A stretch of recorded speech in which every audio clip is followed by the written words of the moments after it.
Okay, so what you need to know about an exponent of 0 is that it is always equal to 1, no matter what the base is.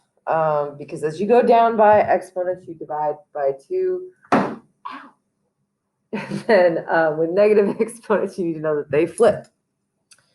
So one thing to be careful of is if you have a 0 exponent, it only applies to like what it's actually attached to. So like anytime in any of these problems when we have an exponent of 0, we're essentially just going to cross it off because it just equals 1. But it only goes with the n. It doesn't go with the 4. So this would become 8n to the negative 3.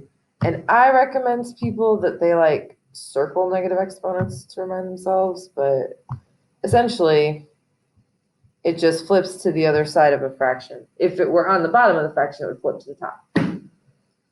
But, and once you do that, it makes it positive.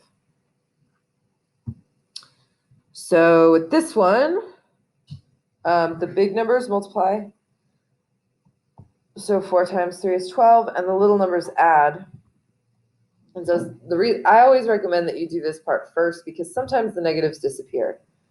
4 plus negative 3 is just 1. And that's the same thing as just saying 12n, like you don't have to write the 1, but anyway. Okay.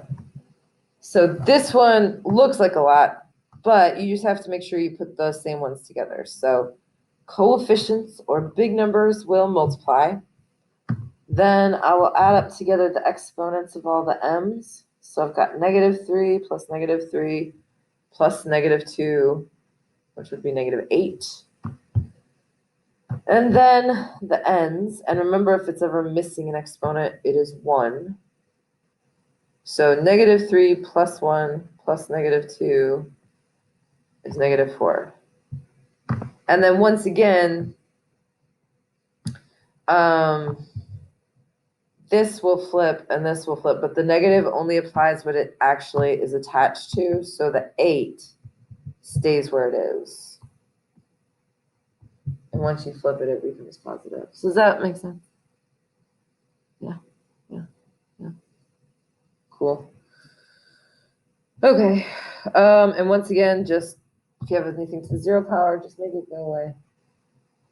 And this becomes 4m negative 3 and negative 1 because these guys multiplied.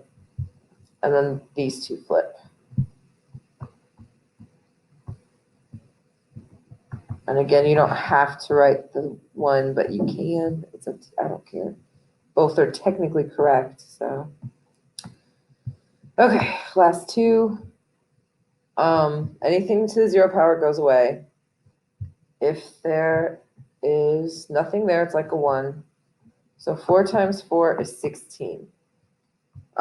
Next, I would do my z's, but positive 1 and negative 1 make 0. So if that happens, it's like there's 0 z's left. So you don't have to write it. And then just bring the x and the y are the only ones there. So x3, y4. And then last one, 0 goes away. These guys multiply.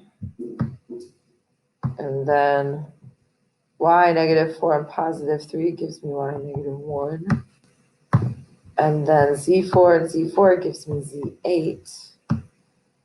And so I just have to flip the y. So 8 z8 over y. Write the 1, don't write the 1, either or. Anyway, that is negative exponents and 0 exponents.